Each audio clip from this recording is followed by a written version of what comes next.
Hey Dude Facts family, thanks so much for listening to the podcast. It really means a lot to us. We want to make sure that you know how to get your very own Dude Facts t-shirt. You simply need to go to one of our social feeds, TikTok, Instagram, or Facebook, and you're going to find information of how to access our link tree. There'll actually be links in TikTok and Facebook, Instagram. You'll have to go to our bio for that.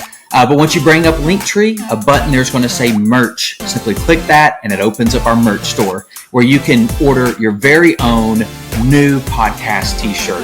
And hey, we want to give a big shout out to Rocket Shirts. They get shirt done, and they've gotten shirt done for the Dude Facts. We got a merch store, a t-shirt, and a logo all done in just a matter of days. They have a crazy fast turnaround. In fact, if you're looking to get a t-shirt made, maybe just something for yourself or your family, or you're a ministry leader and you need a big order for an event, you definitely want to check out Rocket Shirts. Why? Well, one, they're awesome. Two, they are waiving all setup fees for Dude Facts listeners. Simply go to their website, rocketshirts.net, get a quote, and let them know that the Dude Facts sent you, and they will waive those fees for you. Finally, hey, thanks again. I want to let you know a little bit about our topic tonight. We're going to be asking a really important question. Do short-term mission trips hurt or help? And I think our answer to that question just might surprise you. So sit back and relax, and I hope you enjoy the show.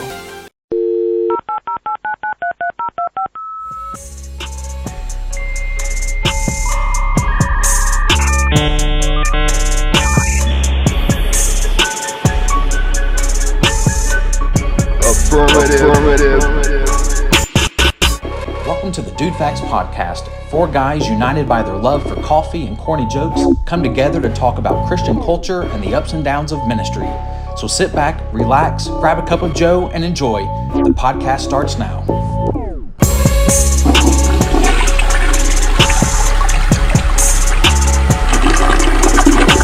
Affirmative.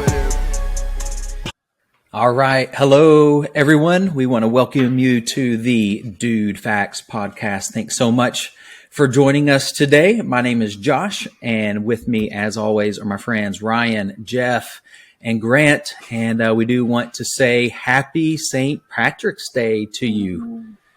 Top of the morning. There you go.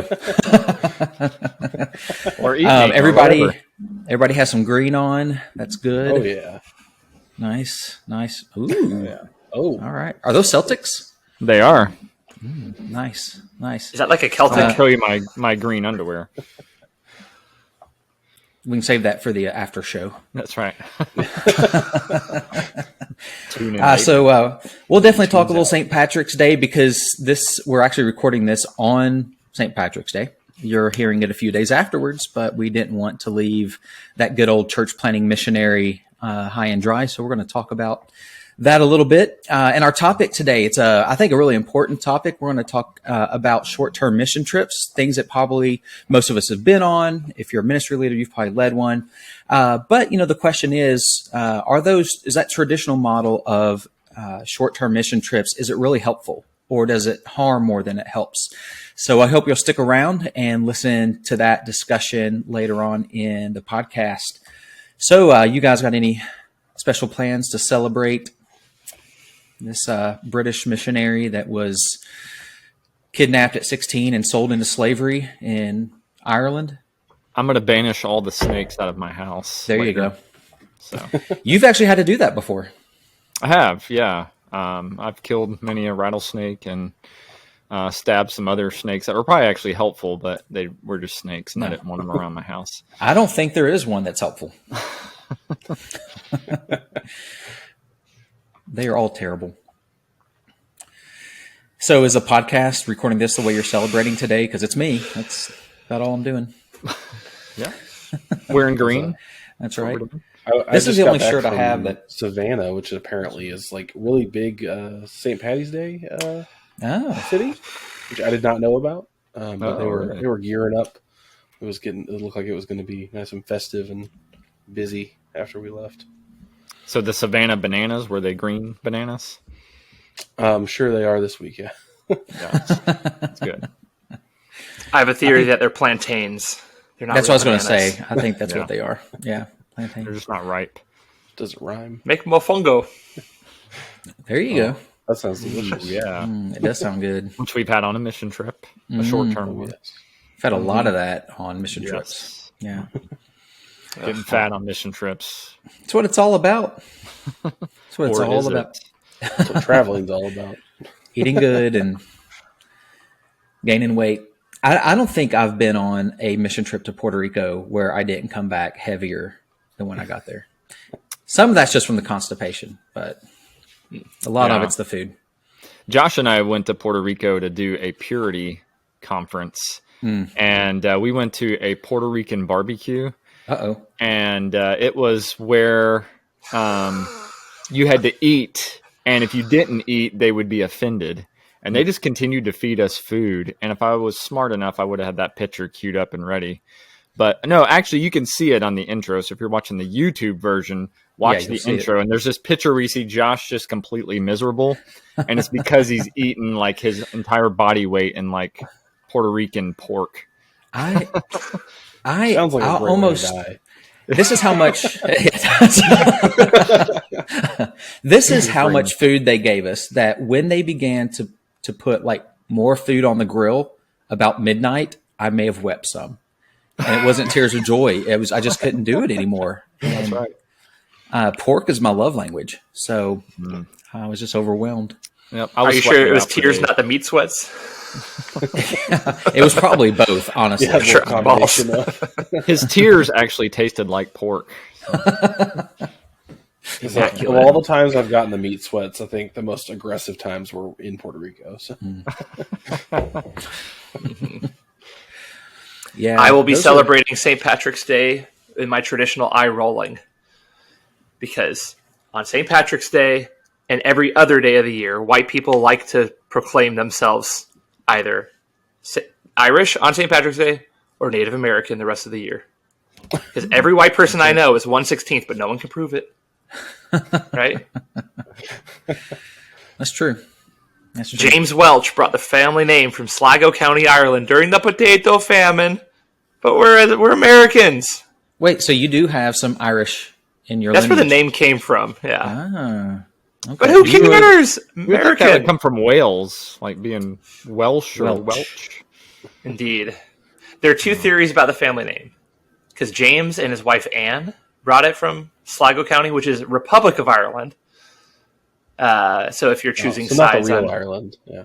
No, that is the real Ireland. Oh, is that the one? That's- Northern Ireland is not the real one. That's right. Right. How many countries are in this Yeah, country? baby. Yeah. Yeah. So, but do you have Welcher a- could have been someone who didn't pay their debts.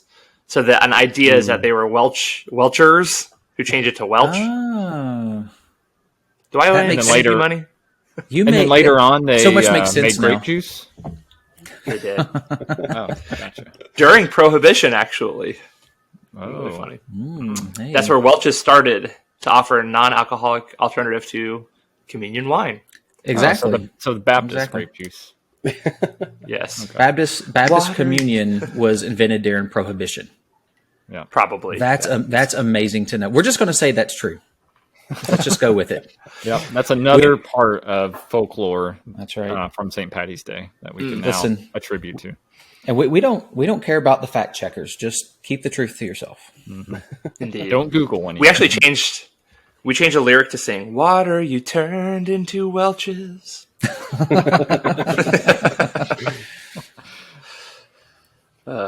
Or I love it. or the song "New Wine." Jesus, bring new juice out of me. Oh yeah. Maybe the new wine was a Welcher.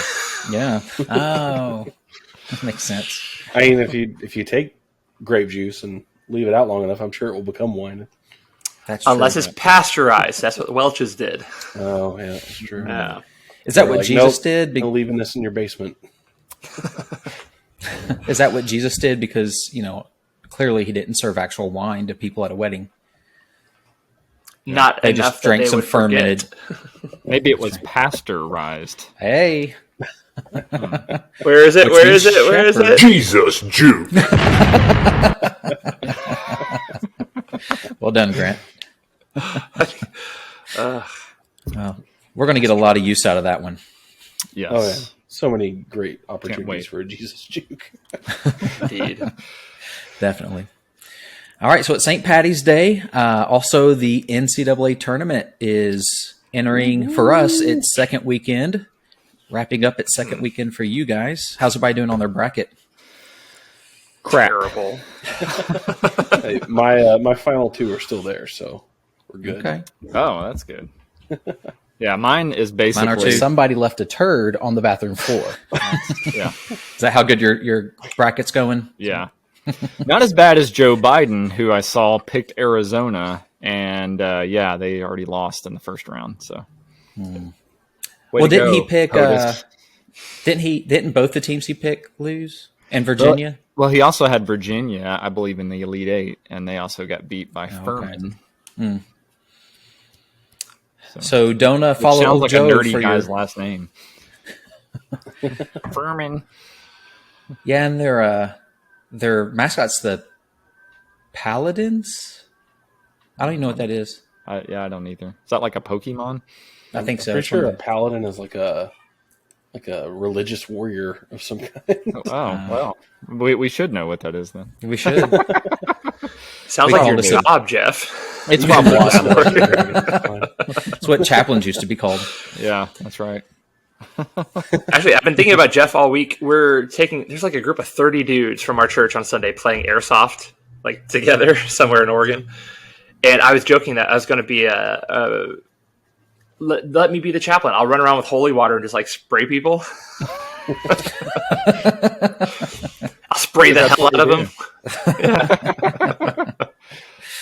Yeah, that's right. Oh, well. How did you know what we do, man? Do you know how to make holy water? You boil. You know how to make holy water, though, right? You boil the hell out of it. That's right. So my bracket is still in decent shape. I got 12 of the first 16 games. Wow. Or the first 12 teams from the first 16 teams that played. I got correct, but I haven't checked on what's going on today yet. I think only 9 of the first 16. And then I also made a bracket for my wife, who I picked all of her picks because she didn't want to take the time to do it. And it's doing the best out of our bracket league. So go figure. Hey.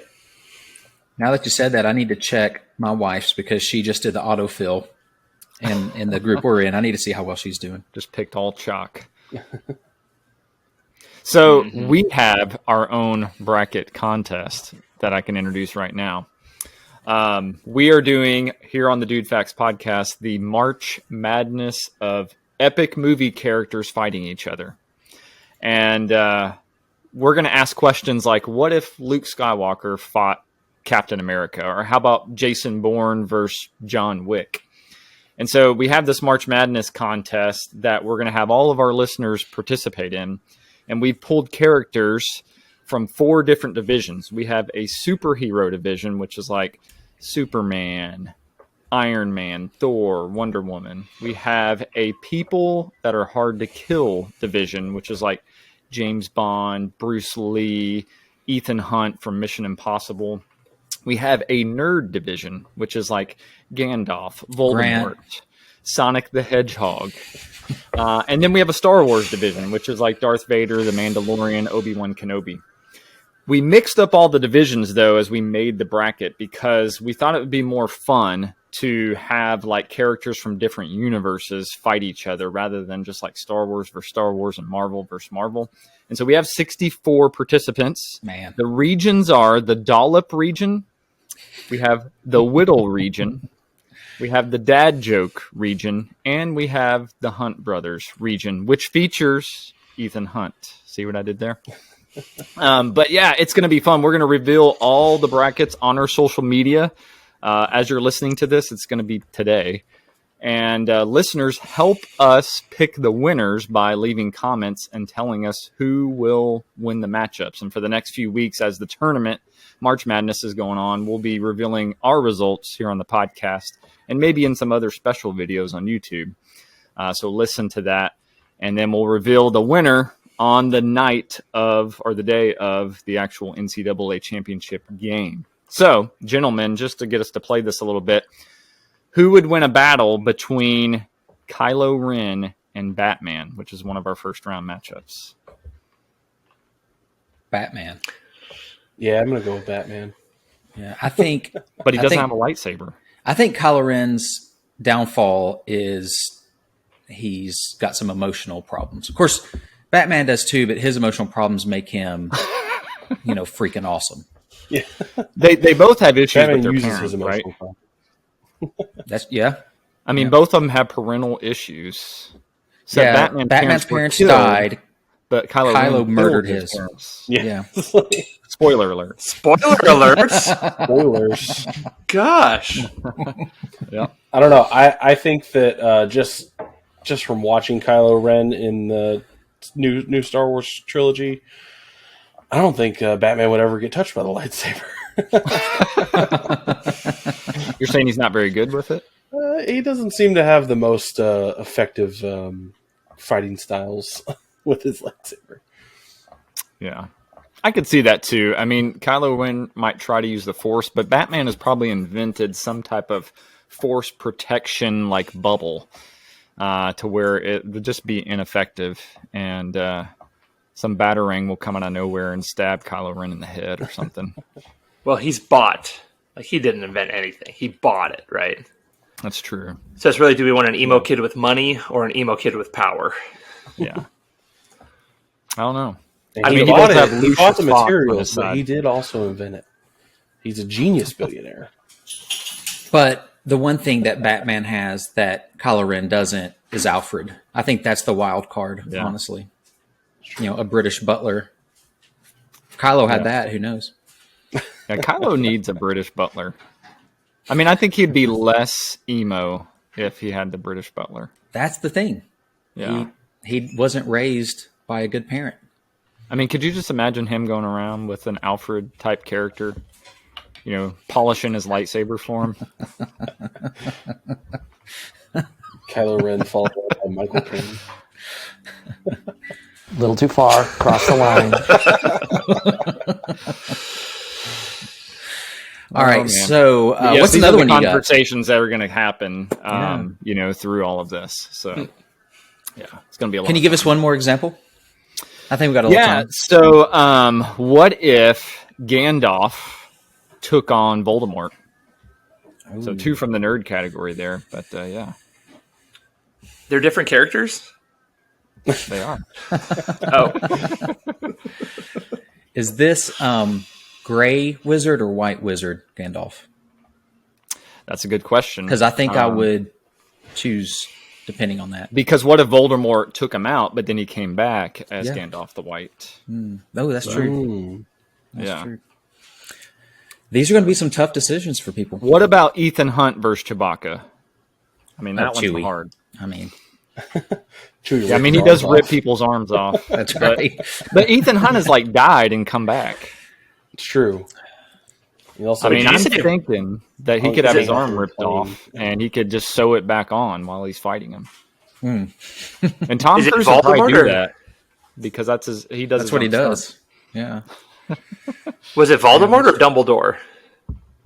Voldemort. Voldemort. Oh. Yeah. Oh. I still think the nerd in me wants to really go off on about how Gandalf is actually an angelic being in the Lord of the Rings universe and not just a wizard. So I'm pretty sure he'd win that. But yeah, he has Jesus Juke. Oh, this is going to be fun. Yeah, yeah, it is. So what does the winner get, Jeff? The one. Do we have a winner for this, or is it just they're helping us pick and we celebrate with everybody? Yeah, you're just helping us pick. And maybe if you make some really good comments out there, maybe we have to come up with a prize, maybe a shirt or something. Okay. I know we're going to be doing that too, right? Yeah, yeah. So I tell you what, let's just go ahead and TikTok lock it. Best comment in the bracket challenge as determined by the 4 judges who comprise this podcast will get a free t-shirt. Yep. And that's the entirety of the bracket challenge. That's right. Yes. That's right. You got a few weeks. And you got to be subscribed to the podcast.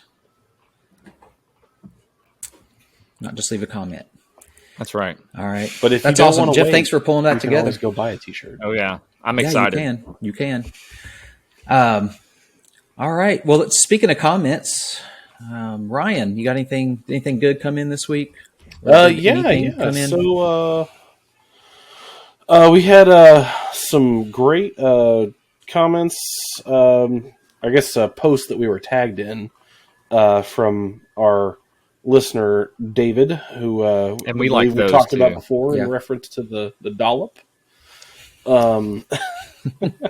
Somebody left a turd on the bathroom floor. Yeah, which he very adamantly says was not him. So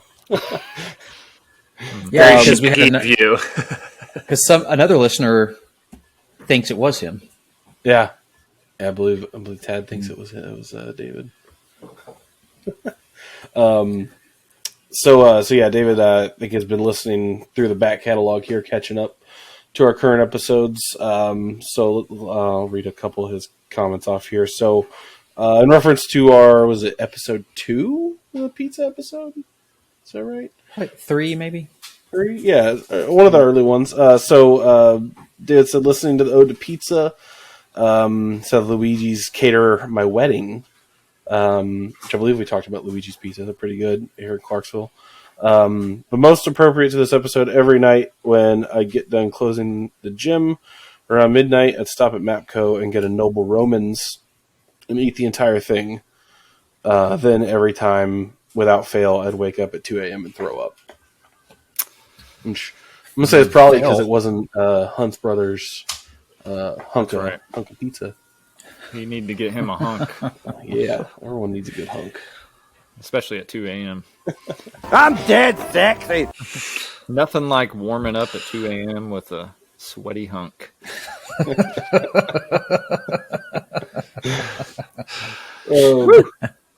That'll come back. Yeah. Clip that one. And then in another post we tagged in, David said, I'm listening to episode 6 right now. No, I did not poop all over the floor and then slip in it and leave a sneaker print of poop tread marks. It was some kid that none of us had ever met before. He was dropped off at the church out of some orphanage-type van and had a bunch of other human children crammed in the back. He was wearing matching blue sweatpants and a blue sweatshirt. He never changed clothes the entire weekend, but his shoe was the only one with poop on the bottom. Well, until he said that, yeah, I was going to say, until he added that last little detail, it could have been any middle school boy at that trip. That's true. That's true. You know, I do remember the blue sweatsuit, though. So David actually is remembering this right, because I remember that kid. Wow. I don't remember his name, but I do. When he said blue sweatsuit, I was like, yes, I remember. I have a vivid picture in my mind now. So is it a different kid than who we maybe originally thought it was? Yes. It is. Oh. And this is actually the kid who I thought it was and still kind of do originally. Do you guys remember his name so you can inform me of it later? Okay. I honestly don't. Don't. And I think that may have been the only thing he ever came to. Well, I hope so. To be honest. I can say that now. Well, I mean, there's no Dollop Trail, so maybe that evidence points to that it was him. Yeah, sounds like it was the number 2 thing he ever came to. Might have been. But yeah, so those are some good comments. We love comments from everybody. Like we said before, comment on YouTube. Go check us out. Even if you're not listening on YouTube, you're always welcome to come by, drop a comment, drop a like, helps us out. Drop a dollop. Drop a dollop, yeah.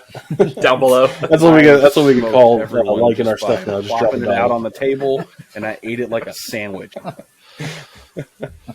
Oh, it's such a good audio clip. Oh, we have too much fun with that. Yeah. But yeah. So drop by, give us a comment. Follow us on all the socials, Facebook, Instagram, TikTok. Putting stuff out there. Comment there. And I think we've said before, leave us a review if you don't mind. If you really enjoy what we're putting out, it does help us out. So That's always good. And then on top of that, speaking of comments, we want to introduce a little bit of a competition for this week's episode. So you should be hearing this on Monday, hopefully, if you're anxiously awaiting for this to drop on Monday morning. So what we want you to do is go to YouTube, look us up, look up the video, leave a comment, and we want the best comment by the end of the day Wednesday will get a free t-shirt. Free Dude Facts t-shirt. For free? It's free? Wow. Yeah. That's a heck of a deal, Ryan. Can I win this? I think we have to abstain, but yeah. Oh man. Yeah, employees of the Dude Facts are not able to participate. Man. Well, Grant has a leg up. He wins caption contest all the time. So yeah. Grant's like a caption contest beast. Yeah. Erica doesn't think I'm funny, but I have some items that prove that I am. Okay, that's right. That's most of our lives. That's right. It's true. No, recently there's a YouTube channel I subscribe to. It has 2.5 million subscribers, and they have a weekly kind of podcasty type show. And they have a segment with a caption contest. And I've won that now 4 times, but my last 2 wins came over the last 3 weeks. I am on a roll. You are on a roll. Yes, you're like butter. Like a bag of rolls. Yes. Why is that not a soundbite yet? We do need to. We need him to say it, though. Yeah, he needs to say it. Tyler, get on here and just say the phrase. I can just have him send me a text message with a little voice. Yes. Yeah. Please do. It's not even. We'll make the podcast. So, Tyler, I can almost promise you that if you somehow record that and leave it as a comment on this episode, you might win the T-shirt. I mean, I can't guarantee it, but that's it true. would be tough. So Ryan, and he already bought one. So yeah, but he can have 2 in a different color. That's right, a different design. So they need to comment on this episode, this episode, comment, and subscribe. Like and subscribe on YouTube. If I didn't mention that earlier, yes, comment, like, and subscribe on the YouTube video. And at the end of the Wednesday, we will pick who's the winner. You know what? And I want to invite people to share our stuff. So if you see a TikTok video, an Instagram post, Facebook post, or whatever, share it. Or if you just want to share like the link to our podcast, do that too. We like that. And if you share, maybe we'll drop your name on the podcast as well. Give you a some type of appreciation. So please share as much as you want. Hey, and my wife, who might be the podcast's biggest fan, she's in the kitchen cooking as we're doing this. She said they need to turn on their notifications as well. Now, that's not something we can track, but if you want to make sure you're staying on top of the latest, when you subscribe, go ahead and hit that little bell button so you get all the notifications. Yep. That's right. I'll make sure all the dings. YouTube, regardless of the algorithm, will let you know when a new Dude Facts video drops. That's right. Josh, what is she cooking? Steak. Ooh, yeah. Yeah. So that's right. Steak and sweet potatoes. Sweet potatoes. So, man, you're going to have a great St. Patty's Day. I am. I'm upset that I didn't think about it, but I wanted to make for the St. Patrick's Day. I thought about a couple months ago, I made a corned beef brisket. And if I would have planned ahead of time before going out of town, I would have bought one and got it to make today. But it was delicious. And if you ever have the chance to make one on St. Patrick's Day, it's a good, that does sound good way to celebrate. Yeah. Well, hey, we need to kind of begin to wrap up this first half, but we got to get our dad joke in. Grant, are you prepared? I am excited about this one because neither of you have heard this. Huh? This is a good one. Neither. You mean none? I guess. All of us. All right, let's all get in the right. Hopefully, you're not gurgling this week. Hey, don't get too close to your mic. Fine. Okay. Because you do that, and you sound like that when you do. I just want to get intimate with our audience. Yeah, but your mic breaks up. Okay, fine. Yeah, sorry. I know. Aesthetically, it's nice, but well, with no further ado, all right, here we go. There is a Swedish scientist who did a 10-year study, and he was presenting his findings to a group of his peers, about 300 of them, in a lecture hall at an annual convention. So this 300 seat capacity lecture hall was full with the nerd herd. I mean, everyone was wearing white lab coats, and on the stage was a desk and a chair. So the Swedish scientist comes from side stage, takes a seat behind the desk, reaches under the desk, and pulls out a tray. Stainless steel surgical tray. On that tray is a scalpel and a frog. He takes a scalpel, cuts off one of the frog's legs, and says, "Yump, frog, yump." Swedish, right? So the frog is clearly in pain. He has 3 legs left, bleeding out of one appendage, but it jumps. Gets a little air. So he takes a scalpel, cuts off another of the frog's legs. Now has 2 legs left, bleeding from 2 appendages. And he says, "Yump, frog, yump." And in a lot of pain, the frog manages to balance on 2 legs and get a little bit of air. So he takes a scalpel and cuts off the 3rd leg. There's 1 leg left. And he says, "Yump, frog, yump." So the frog manages to balance all of his weight on 1 last remaining appendage while bleeding out of the other 3 and gets 1 millimeter of air. There's air underneath his little foot. So finally, the Swedish scientist takes his scalpel and cuts off the last remaining leg. This frog is bleeding out of 4 appendages at this point. And he says, "Yump, frog, yump. Yump, frog, yump." And he takes off his glasses, looks at his audience and says, "You see, when frogs have no legs, they're deaf." That's terrible.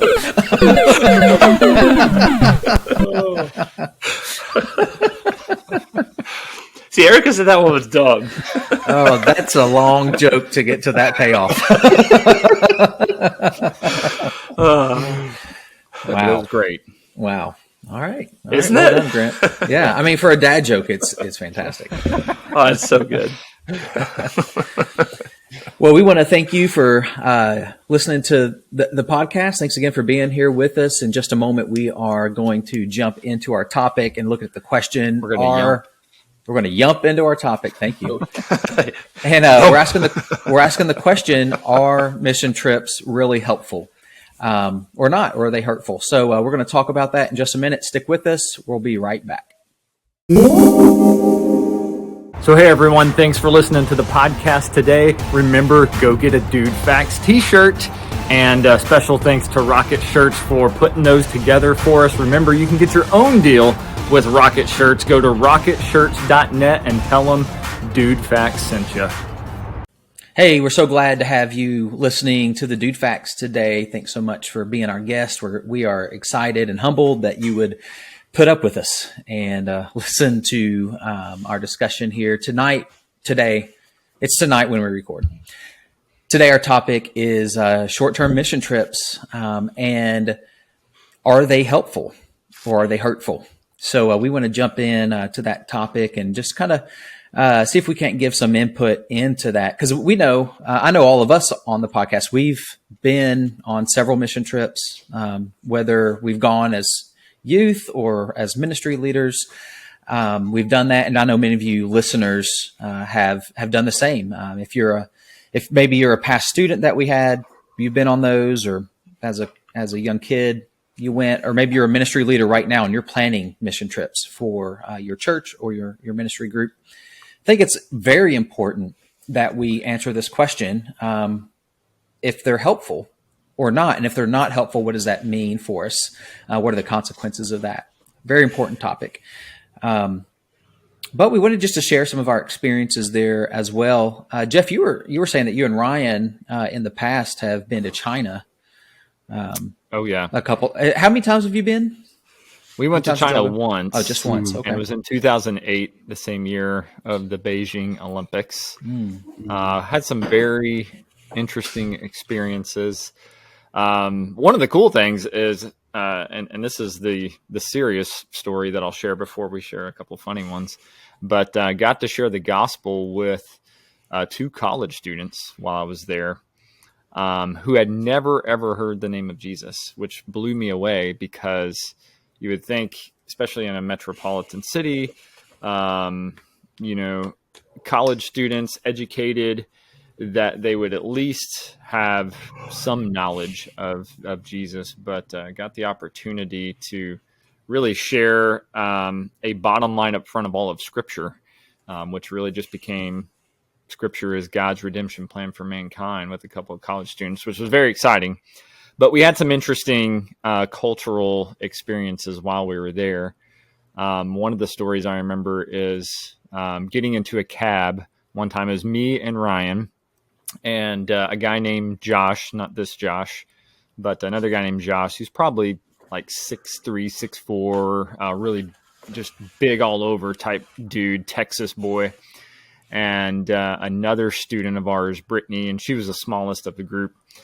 But the 4 of us needed to take a cab in Beijing back to our hotel. The problem is we didn't speak the language. All I had was like a little short translator that I was carrying around with me that had different words on it. And I remember pointing to the cab guy the word for hotel on the sheet, like, hey, we need to go here. And we thought he was driving us to the hotel, but we ended up in some dark back alley, no joke. And he tried to kick us out. But what was funny is when we all got into the cab initially, you have Ryan, and Ryan's a healthy boy.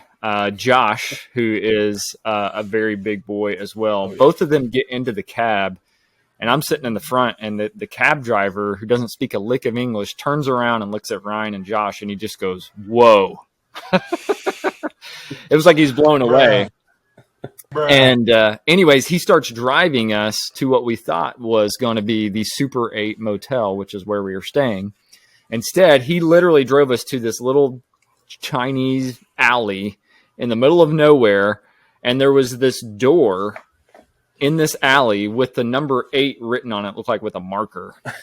And he thought that was like where we were going. And I look at him and I'm like, no, this is not where we're going. And he's trying to kick us out. He starts yelling at us, probably cussing at us in Mandarin. And, Brittany's getting out of the car. And I'm like, Brittany, stay in the car. And I'm trying to tell him adamantly, no, I'm pointing at the manual, hotel. This is where we need to go. And anyway, after a few minutes of sort of verbal struggle back and forth, I think a light bulb clicked on, and he figured out, oh, they're going to the Super 8. And he did get us to the right place. But I'll never forget his reaction, just seeing like 2 big American Texas boys get into the back of that cab. It was like nothing he'd ever seen, because a lot of the Chinese are very small. And they see those boys get in, and they're like, whoa. I'm not fat. I'm big boned. I was on that same trip. Me and another guy who was with us. His name's Floyd. There was a day that we had the day off or whatever, and we weren't really doing anything. And it was kind of, everybody had just free time to go if they wanted to go. There was like a market they could go to and stuff like that. Well, me and Floyd decided to stay back at the apartments we were staying at, and we were just hanging out. And me and him decided, like, hey, you really want to go get some McDonald's at this Chinese McDonald's that we had saw earlier in the day that was at the mall or earlier in the week. And me and him tried to get on the bus to go there, getting on the same bus we'd gotten on to go to that mall before. But we got on it going the wrong way. So we ended up making it to the bus like station or like drop off point, and they made us get off, and we're just at the edge of Shenyang, China. And like one side is city and the other side is just barren wasteland. And so we're terrified, have no idea what to do. Luckily there was a cab there we were able to flag down, but obviously neither of us spoke Chinese, so we get in, and we had some way we were able to tell him where we wanted to go, and he understood. But the entire time we're driving there, the cab driver kept eyeing me in the rearview mirror because Floyd's in the front seat, I'm in the back seat, and the cab driver just kept looking at me in the rearview mirror, just looking back. And I noticed, and Floyd noticed this as well. And earlier in the week, we had been talking to some of our Chinese speaking partners we were working with, and we learned the slang term they use for like calling someone fat, because we were using it for a joke on a friend of ours who was very, very much not so, but we always called him that just as an ironic joke. And we learned it is called pong. And so Floyd notices the cab driver looking in the mirror at me and kept looking back, and he looks over the cab driver and he says, points at me and he says, "Pong." And then the cab driver starts laughing. You're such a jerk. That was one of my favorite stories. Didn't speak a word to that guy, and that was all he got from us. If you know one Chinese word, that's a good one to know, right? Yeah, you're right. I hope they didn't really mean that, because if it meant something else, that'd been bad. Oh, yeah. Now, I heard in China they don't have Chinese food. I hear they just call it food. Yeah. It's true. Yeah. It was funny. We had one in our group who refused to eat the food there. She would opt to eat like KFC and McDonald's for just about every meal. Yep. Which, by the way, McDonald's, if you think it's gross here in China, double gross. Same for KFC. So I was on a mission trip in college. We went to Thailand. And at the end of the trip, because we were kind of up in the mountains, removed from cities, just village set up. But at the end, they took us to Chiang Mai, which is like American Thailand, and had all the restaurants and stores and all that. And there was a McDonald's there. Applebee's. And because we had been eating like legit Thai food, which is actually pretty good. But we were craving a good burger. So we thought, let's go to the McDonald's. There was one there, and they did not have a good burger. It was terrible. Just like you said, like if you think they're bad here, just travel abroad and they're even worse. They did have Thailand, the Chinese one. Yeah. I bet they did. I did not eat it. Thailand is way more casual than its name would suggest. Yeah, I didn't see any. Yeah, not one. Nope. Also, it was interesting when we were in China. The first day at our hotel, they said, "Hey, there is a Western breakfast," and we actually got really excited about it because we were thinking, "Oh, they're gonna have like eggs and bacon and biscuits, typical breakfast." No, I don't know why they called it a Western breakfast. Maybe because there was some egg flavored something there. But it was anything but a Western. There was fried rice that had egg in it. I don't know if that that's what made it Western. Yeah. Or maybe it was on the west side of the restaurant. Yeah. Probably. Yeah. Maybe it's Western China. Yeah, it's not an Eastern breakfast. Today's Western breakfast. Yes.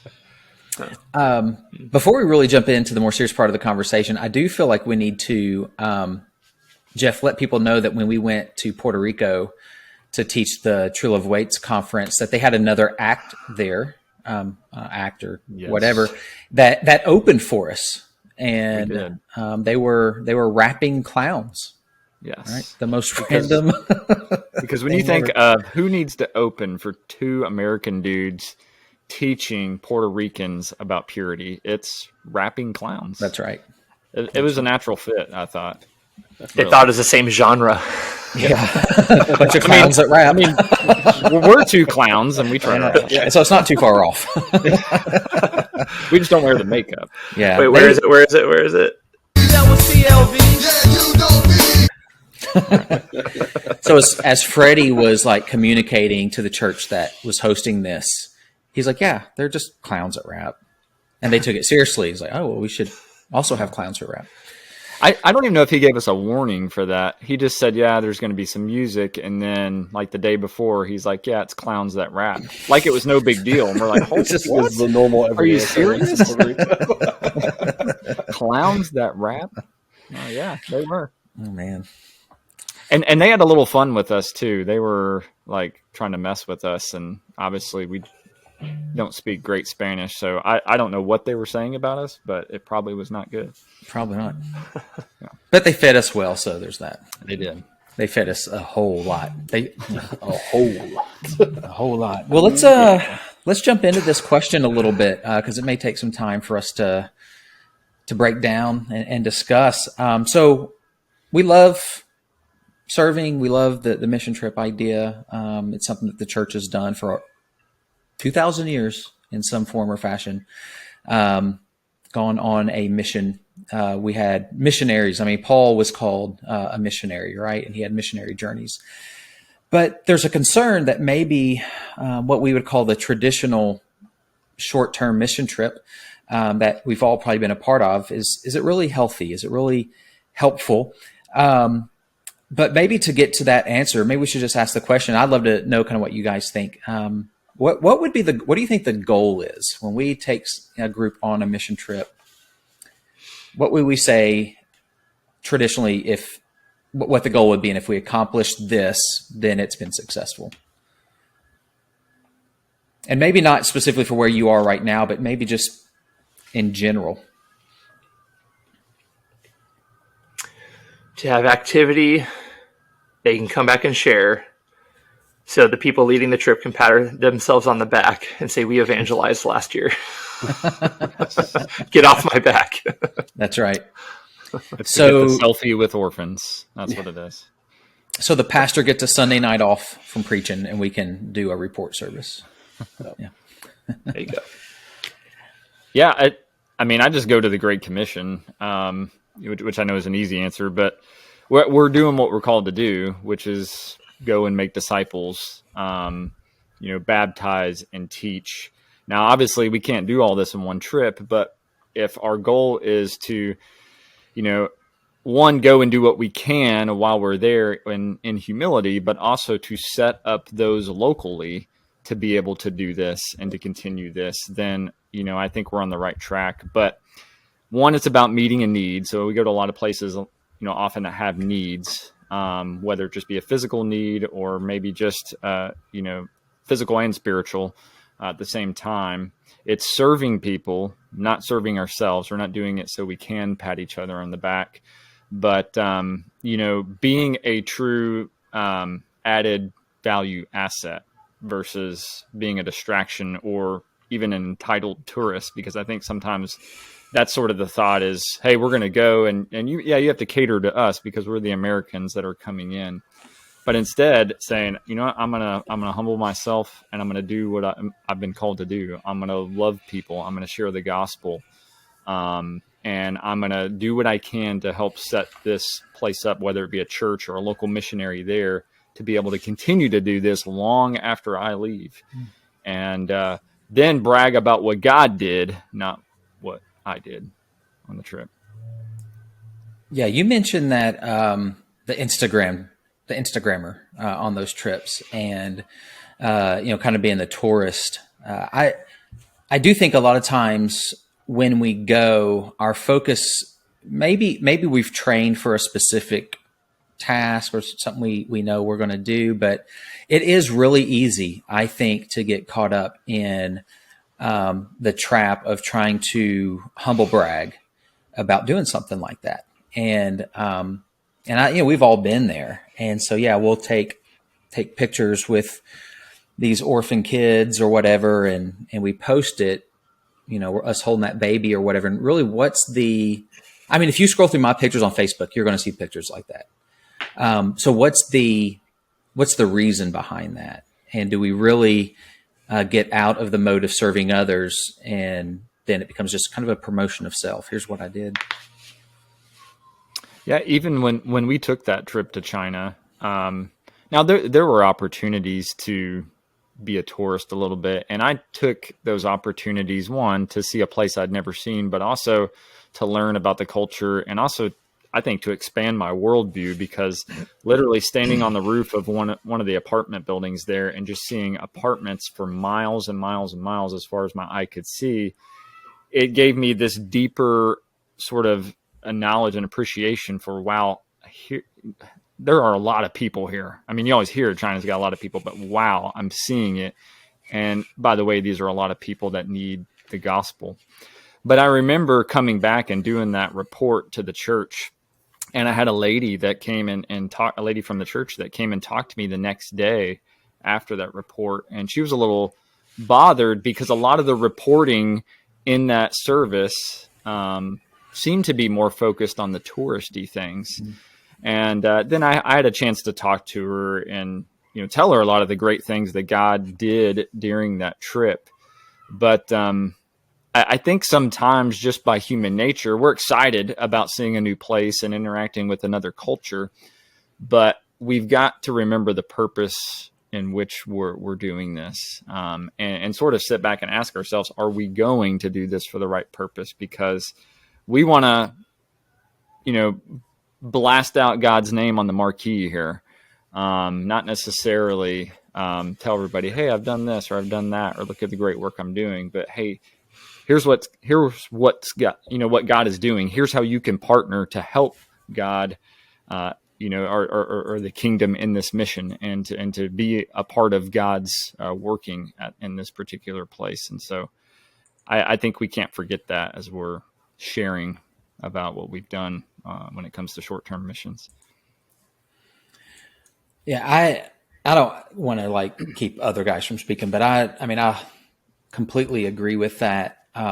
My whole perspective on this really changed when I read the book When Helping Hurts, because in that book they talk about just the Christian initiative to meet needs. I mean, that comes from a good place, and even the idea of going on a mission trip comes from a really good place. We want to go and help and serve and meet needs, but there's a right way to do it so that it doesn't create some of those hurts. And in a minute, we can talk through what some of those hurts can be, how a mission trip can be unhelpful, and not just unhelpful, but unhealthy long-term. So it starts with good intentions, but we have to learn what is truly helpful. And in that book, the author talks about this missionary that was telling the story. I think I'm going to get this right. I don't think it was his story. I think it was another missionary. And this missionary said that, they had teams come all the time, and the teams always wanted a project, something to accomplish, so that when they went back, they could say, hey, we built a church. We did this, we did that. And so the missionary always felt like this pressure, especially if there were multiple teams coming, to come up with something that they could do. So they could go back. He said he got to the point where he just started giving them like an impossible task, because what he really wanted was time with them, was for them to spend time with him, talking to him, learning about him, and his ministry, and so that he could be encouraged. And so the example he used was like, so I would just, when they got there, I'd maybe have this huge mound of dirt. Now this is just, hypothetical thing, but maybe I have this huge pound of dirt, and I would just give them little small spoons. I'm like, I need you to move that amount of dirt from there to over there. Something they couldn't do, they'd get tired of. He said once they got tired of whatever that project was, realize it's impossible, give up, they would just come and spend time with me and talk to me. He's like, that's what I needed, was that interaction, because I'm tired, I'm drained, I'm discouraged, and I need people who love Jesus to really minister to me so that I can then carry out the work I'm called to do. And that was a change for me in just understanding, okay, what do we really need to do when we're going on a mission trip? And is what we're doing more of a drain on the missionary or the pastor or the minister, whether it's overseas or domestic? When we leave, are they more tired than we got there? Are they more drained than we got there? And that, I think, makes a huge difference in whether or not what we're doing is helpful or hurtful. And I've got another story I can share on that, but I see what you guys think about that. I actually still get mission teams. So you're in that position. Yeah. Yeah. Because we planted a church, and it merged recently with an existing church. And we still have mission teams that come help us out. I live in the greater Portland metro area, very lost part of the country, which I don't know if that's necessarily true. We're just honest about it. People here are just as lost as people in the South, but there's not the nominal Christian Like people here they'll say they don't need Jesus and they're fine with that. And they're super nice about it. Like it's good for you. And down here, they say they are Christians because they went to church on Easter. Or That's their grandmother went to church. Soren. Yep. My daddy's a believer and his daddy's a believer. Soren Kierkegaard, read him. He's sarcastic and awesome. Yeah, like, I mean, and I appreciate the missionaries that come, and it's really great. But often there can be the messianic expectation that I'm going to go fix this place because I have what they need.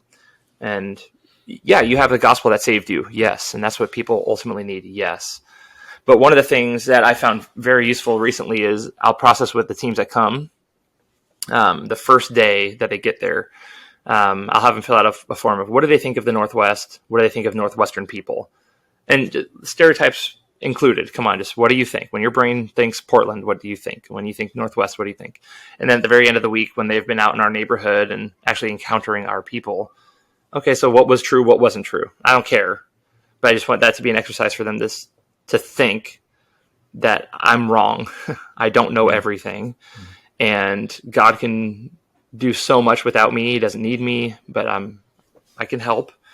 But just to realize, yeah, I don't know, because we went to seminary slightly different times. And I think that the idea that short-term missions are hurtful often is pretty accepted now, which I appreciated learning. And a phrase that was pretty common in all of my mission classes in seminary were that long-term missions are for those receiving. Short-term missions benefit more of those going on the trip because they can change your perspective way more so than you'll do good. And I think that is a bigger benefit. But man, Josh, you're absolutely right. Like that is one of the most tiring weeks of my year is like the week that I for sure get a mission team from this part of the South. So I'm just drained afterward. I can imagine. You know, and I think there is room for the short term where people are getting an opportunity to serve and see, but it's got to be balanced. I think it just has to be balanced with what do you really need help with? Like, don't come up with this big project that'll take us all week. And even if it's only one day, because, you know, there is like as a minister, I think back to youth ministry days. I'm like, man, I want kids to see a bigger picture, to have a worldview change, like you said, and to serve people, you know, and to get that. But now thinking back on those days, I wish I'd been more thoughtful about speaking to the missionary more intentionally about what would really be a help for you. So that when we leave, you are in a better place than when we got there. So I wanted to also share this. So and I'm so thankful for this opportunity. A couple of years ago, I had the opportunity to serve on a board of directors for a missionary, like a missions team sending organization. And they had a horrible name, which they realized, and our board of directors went through this transition, but it was called Visiting Orphans. And it was taken from James chapter 1, the end of chapter 1, that religion that is pure and undefiled before the Lord is to visit, you know, in there it says to visit widows and orphans in their distress. So they took it from that. But then it began to take on this idea, at least internally, like we're not just going to be Instagrammers, just visiting orphans and take pictures.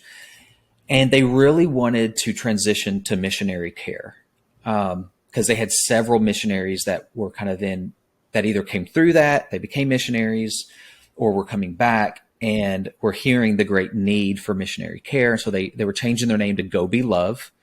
And it was, okay, we're going to be with the people. We're going to love the missionary and the people well. And so whatever it looks like. So the whole idea began to change from missions trip experience to missionary care. And I went on my wife and I didn't teach a missionary care retreat, but we facilitated it. We were the behind the scenes people. A missionary care retreat outside Jinja, Uganda. It was in this beautiful retreat center that was actually located on an island in the middle of the Nile. And what they did is they paid to bring like 20 or 25 missionaries, this organization did, to this retreat center. And then they brought someone who had missionary experience in to refresh them, to teach well. There was worship, and there were counselors there. And we put out a sign-up sheet for people who needed to speak to a therapist or a counselor. And let me tell you, those sheets filled up like that. I mean, instantly. And the stories that were told and that were heard through that whole time were, I'm hurting, I'm broken, I'm frustrated, I'm tired. We don't understand the amount of like competition that goes on in certain areas because missionaries are trying to get resources. And one heard another one had resources, and that one was trying to get that agency that was supporting them to support the other one instead. And so there's all this happening that we don't see and we don't know about.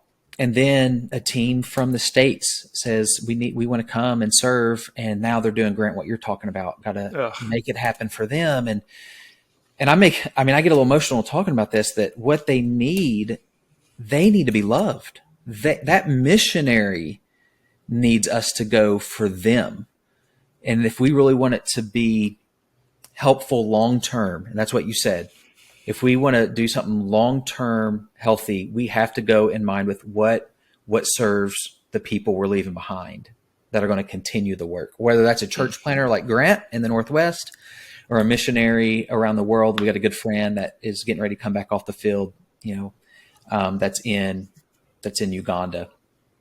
What is it that when we leave, they're refreshed, they're encouraged, and they're ready to do the work better? And we haven't gone in as the American savior, which there's whole other source of issues with that. So I'm just thankful for that. Like now when I think about it, I want to think, what are we doing that when we leave, that missionary or ministry is primed for success down the road? It's tough. I was just going to say that I remember hearing, even when I was a youth and as a youth pastor as well, that thought out there that people should not be going on short-term mission trips if they're not willing to do the same kind of work locally. And, to a point I agreed. But now that I think about it even more, having had many of those experiences, I think it is a healthy practice to ensure that those who are taking these trips, especially if it's a group that's organized within a church or whatever, or even a group of individuals, is that there needs to be some train up that involves doing work locally. So that, and what I mean by that is, a lot of times locally, you're not going to get the so-called glamour that may come from being that person that goes and says, hey, I went here, I went there. But it's about the work. It's about loving people. It's about the gospel.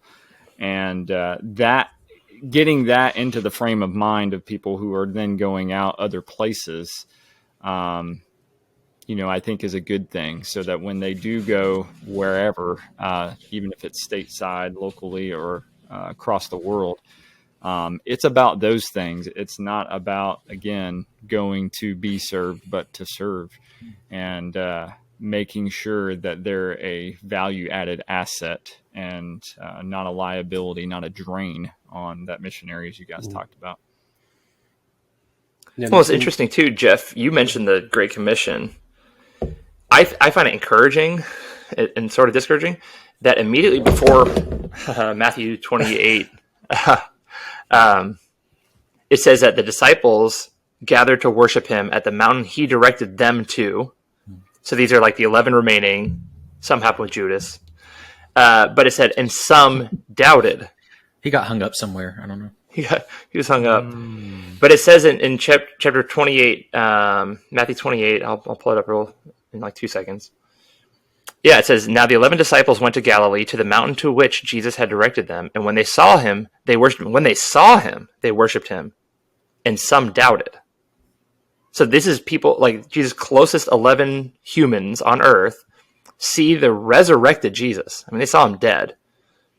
And some doubted. And then he told them that all heaven and authority on heaven and earth is given to him. So therefore go and make disciples. And we're familiar with that part.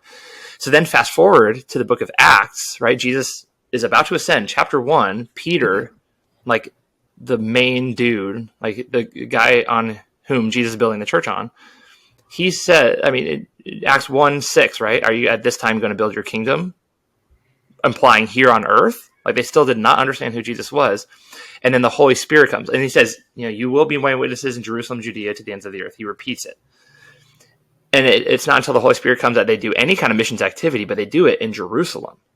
So my view of the disciples after Jesus kind of goes down because Paul's the one that really carries the message. And later in their lives, a lot of disciples actually leave Jerusalem. And that's when Christianity flourishes. I mean, we're speaking about Jesus in English in Clarksville, Tennessee, and Vancouver, Washington, because people went. And even Peter, is Acts chapter 10, he has that vision, like the sheet comes down from heaven, and there's all these animals. He says, arise and eat. And Christians have made that in a proof text that it's okay to eat bacon. And we love bacon, but that's a topic it's a topic for another story. But Peter did not understand that vision. He saw it 3 times, and he had no idea what it meant. So he didn't know that it meant eat bacon, because it probably didn't. He was not going and making disciples of all nations that he had been commanded to do. And immediately, as he's pondering that vision in Acts chapter 10, God is sending him some Gentiles to love. And he had not yet gone outside of his own people to love people with the gospel. And God sends him these Gentiles. So that's what the vision meant. It meant think outside of yourself. Eat with Gentiles. Jesus did. So therefore, you, Jewish dude, go. So like I'm with you. I really appreciate people coming and sharing the gospel. I think inside there's the activity is good. But that messianic complex that people carry is so detrimental. The what can we do and get credit for mentality is awful. And it does create a lot of stress on the people hosting, which goes completely ignored. Yeah, I remember my thought on this too changed somewhat when I was leading a mission trip with our group in Texas to a place stateside where we were going around and sharing the gospel door to door.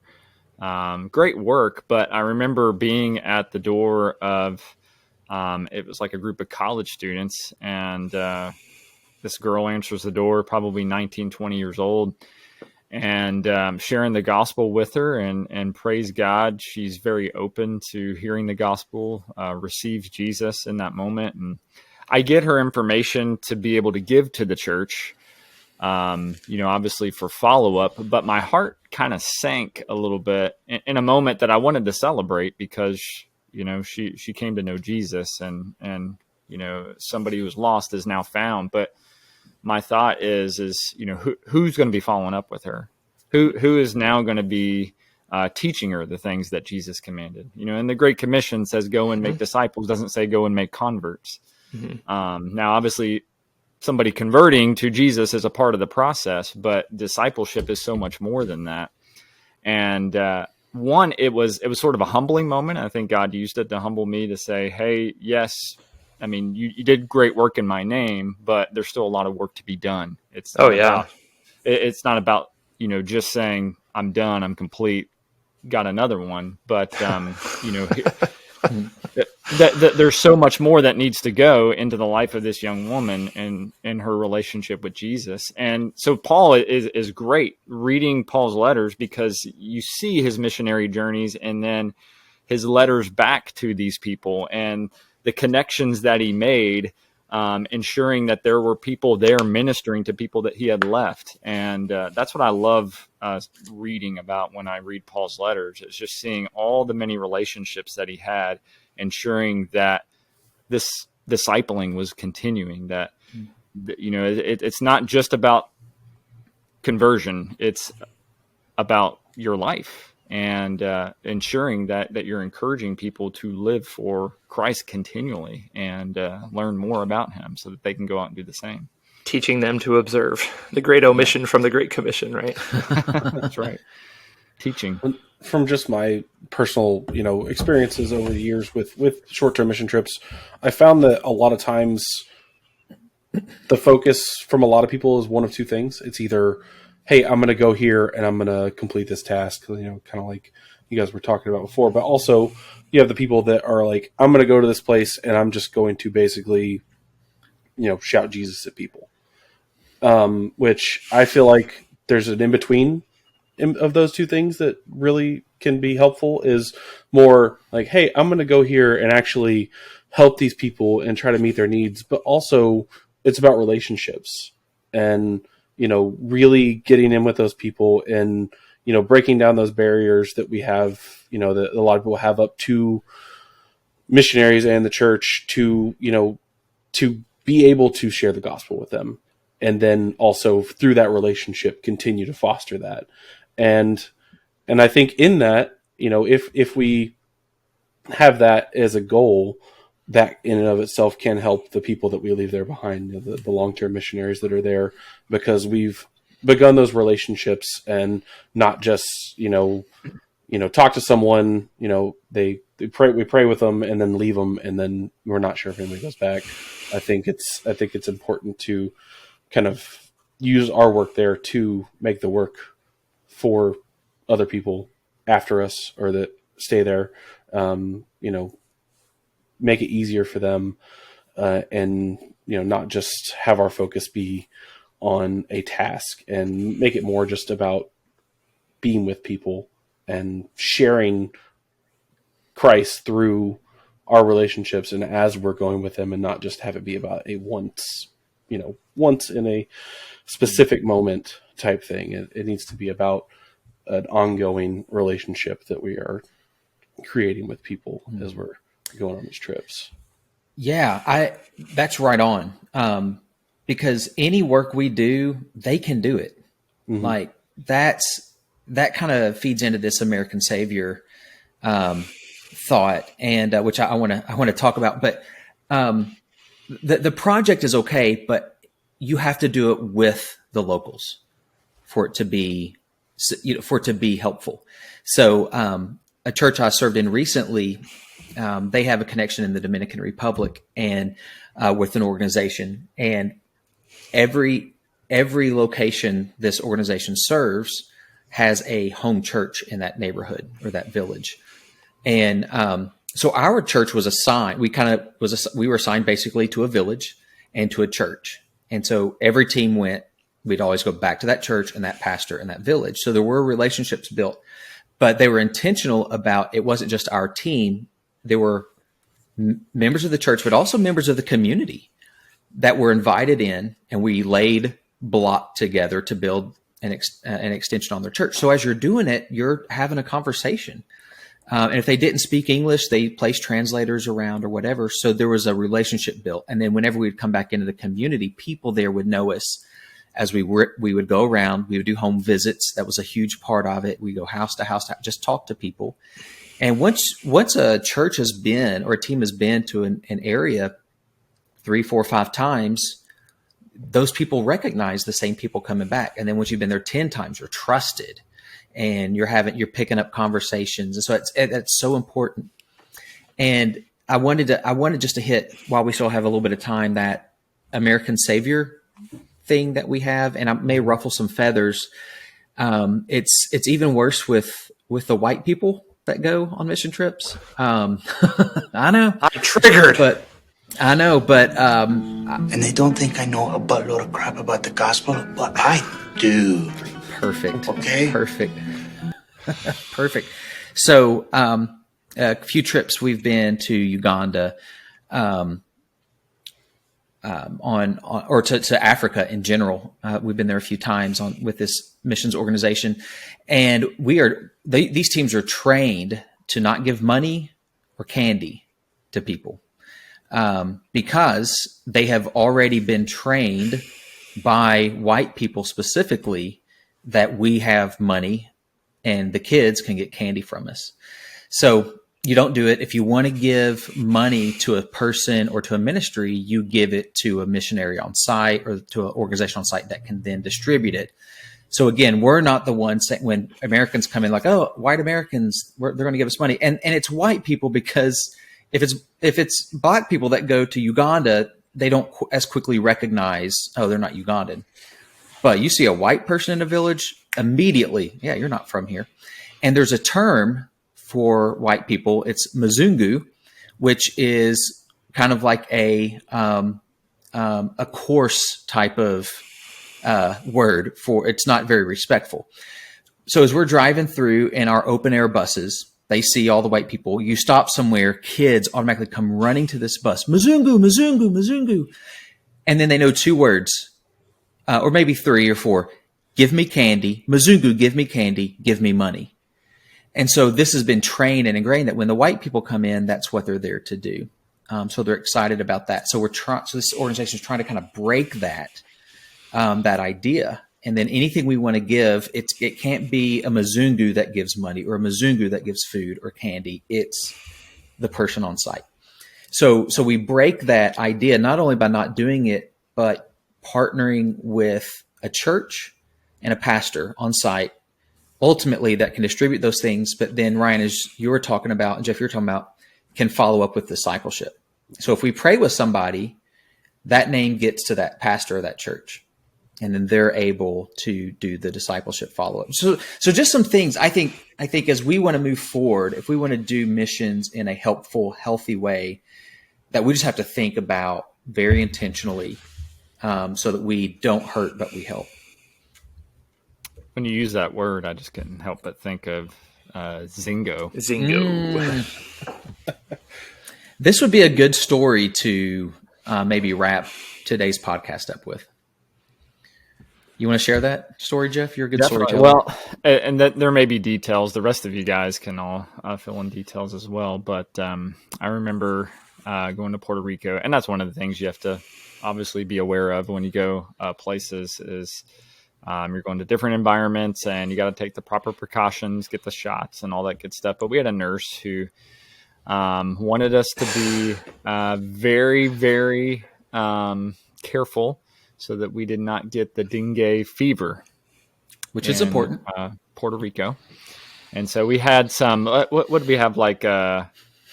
We had super extreme bug spray. Yeah, bug spray. Like special bug spray. And there were like 5,000 boxes of it. Yeah. DET, right? DET bug spray. Yeah. We spent several $1,000s so that each kid would have a big supply of bug spray for the trip. Yes. So that no one would get dengue. Yeah. Dengue. I remember we kept calling it dengue, and it was like dengue fever. Yeah. And then Tyler, one of our favorite listeners, I think started calling it Zingo. Or he was weed eating and out in front of this church, and a rock flew up, and he got a cut on his leg. And he was like, I got the Zingo. So they actually took him to the emergency room, and he checked out okay. But he got a tetanus shot. Yeah. So, but here's the thing. Here is another part of that story. So we were informed by the nurse that we needed to, anytime we went outside, coat ourselves with a bug spray. So for like the first 5 hours, everyone did it.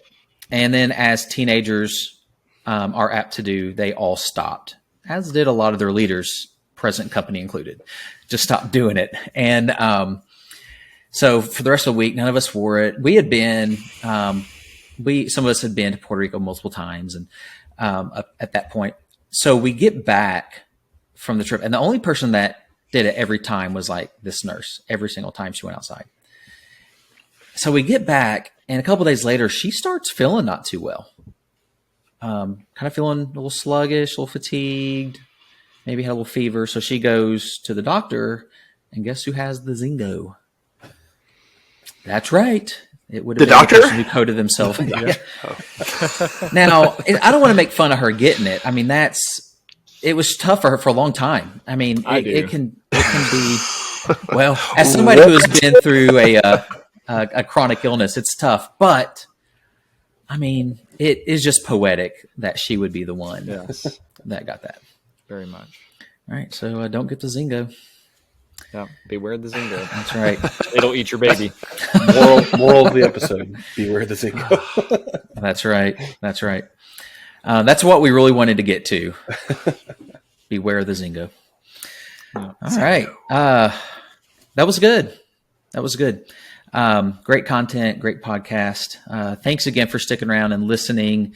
You've heard before the podcast, you're going to hear here again in a little bit about how you can get our shirts. We want to thank Rocket Shirts for all their help. They get shirt done. And so make sure that you are using them as well for all of your mission shirt needs.